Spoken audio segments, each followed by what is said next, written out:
квартире. В обычной кастрюле я покажу вам, как быстро и просто закоптить морского окуня классическим способом копчения. Никакой луковой чепухи, чайной заварки или жидкого дыма, только настоящее копчение на щепе. Если вы еще не пробовали морского окуня горячего копчения, обязательно приготовьте. В таком виде окунь не только получается невероятно вкусным сам по себе, но он идеально подходит для приготовления классического салата мимоза. Вы будете сами удивлены и точно удивите ваших гостей за праздничным столом совершенно новым и неожиданным вкусом этого легендарного салата. Напишите, пожалуйста, в комментариях, будет ли вам интересно видео с рецептом приготовления такого салата мимоза, а также других салатов с использованием копченых продуктов. Для приготовления я использую замороженную рыбу, которую предварительно необходимо разморозить на верхней полке холодильника. Первым делом морского окуня необходимо почистить от чешуи и выпотрошить. Далее рыбу необходимо засолить. Солить окуня я буду мокрым посолом. Количество соли и сахара я беру из расчета общего веса рыбы и воды. Для простоты подсчета ингредиентов ставим емкость, в которой будем солить рыбу, на весы. Выкладываем рыбу и заливаем ее водой, так, чтобы вода полностью закрывала рыбу. Вот из этого общего веса рыбы и воды и рассчитываем ингредиенты. Я для удобства расчета довожу общий вес до 2 кг. На 1 кг рыбы и воды необходимо взять 26 грамм соли и 5 грамм сахара. Использовать какие-либо специи при посоле рыбы для копчения просто бессмысленно. Я использую для посола крупную морскую соль, так как она, на мой взгляд, наилучшим образом раскрывает вкус морской рыбы. Вы можете использовать и обычную поваренную, но берите именно крупную, так как в мелкую добавляют антислеживающий агент. Соль и сахар засыпаем в воду и ставим все на плиту. Доводим воду до кипения и затем остужаем рассол до комнатной температуры. В остывший рассол выкладываем рыбу. Рыбу ставим в холодильник на 12 часов. Можно солить и 24 часа. Не переживайте, от этого рыба соленее не станет. Рекомендую в течение посола рыбу хотя бы один раз перевернуть и перемешать рассол. Через 12 часов сливаем рассол, рыбу промываем под холодной проточной водой и обсушиваем бумажными кухонными полотенцами снаружи и внутри тушки. При этом бумажным полотенцем легко можно удалить остатки черной пленочки в брюшке, если такие остались. Далее необходимо рыбу хорошо подсушить при комнатной температуре в течение минимум 4 часов, чтобы шкурка немного подсохла, а на поверхности рыбы образовалась легкая сухая корочка. Этап сушки продукта перед копчением является обязательным и очень важным для получения наилучшего результата. Для копчения я буду использовать два вида щепы – ольхи и вишни. Но можно коптить и только на каком-то одном виде, который у вас есть в наличии. Щепы понадобится всего 12 грамм. Я возьму 8 грамм ольховой щепы и 4 грамм вишневой.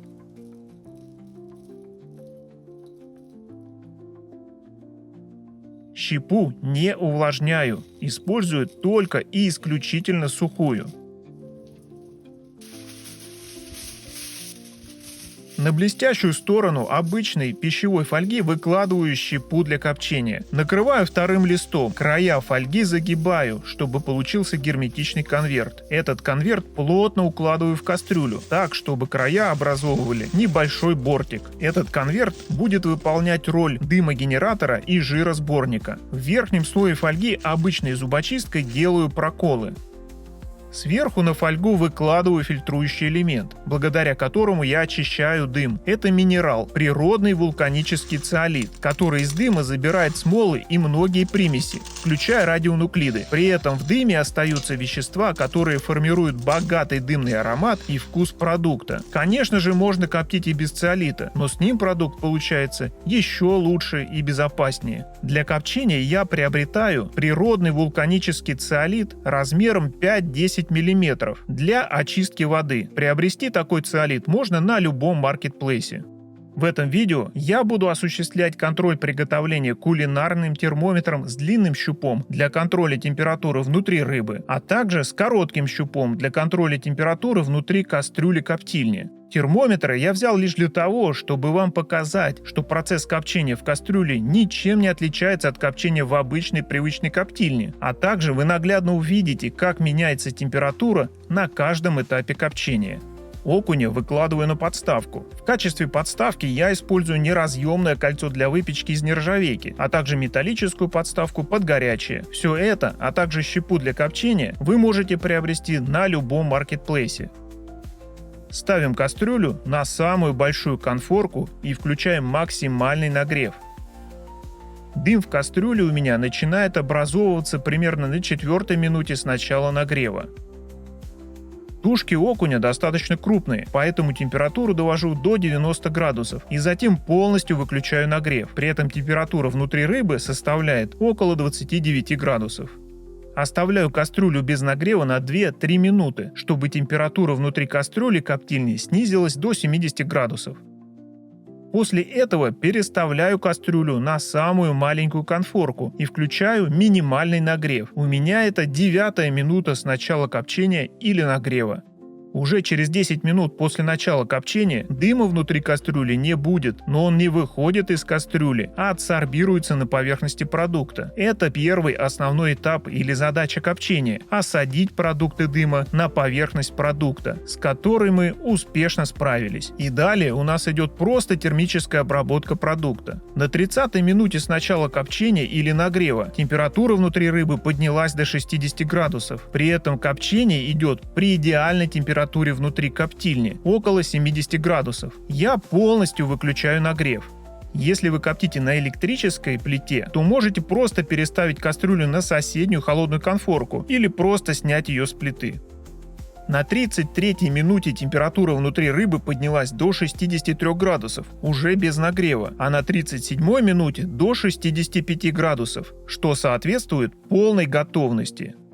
В прошлом видео, где мы с вами коптили селедку горячего копчения, я показал, насколько важно соблюдение температурного режима внутри кастрюли-коптильни при копчении рыбы горячим способом для получения не только вкусного, но еще и красивого продукта, чтобы шкурка рыбы оставалась целой и не лопалась.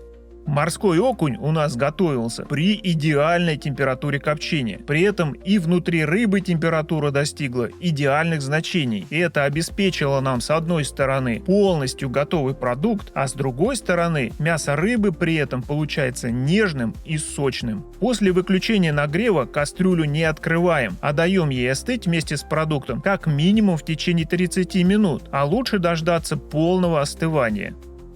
Через час с начала копчения или спустя 30 минут после выключения нагрева температура внутри рыбы все еще держится выше 60 градусов. И это, заметьте, уже без нагрева. Вот такая красота у нас получилась. Окунь получился красивого золотистого цвета, с безумно вкусным ароматом. Кастрюля при этом совсем не пострадала, а циолит впитал в себя все смолы и канцерогены. Стенки кастрюли и даже кольцо-подставка для копчения остались чистыми, в отличие от того, когда я не использую циолит. Окунь настолько аппетитно пахнет и выглядит, что удержаться и не съесть рыбу сразу после копчения очень тяжело. Но необходимо побороть этот соблазн и поставить рыбу на выдержку не менее чем на 12 часов в холодильник. Это второй важный этап копчения. В этот период процесс копчения все еще продолжается. Дым, который адсорбировался на поверхности продукта, теперь проникает внутрь, насыщая продукт богатым дымным вкусом и ароматом. Морской окунь получается идеально сбалансированный по соли, жирный, мясо нежное и сочное, с богатым приятным дымным вкусом и ароматом. В таком виде окунь не только получается невероятно вкусным сам по себе, но он идеально подходит для приготовления классического салата мимоза. Вы будете сами удивлены и точно удивите ваших гостей за праздничным столом совершенно новым и неожиданным вкусом этого легендарного салата.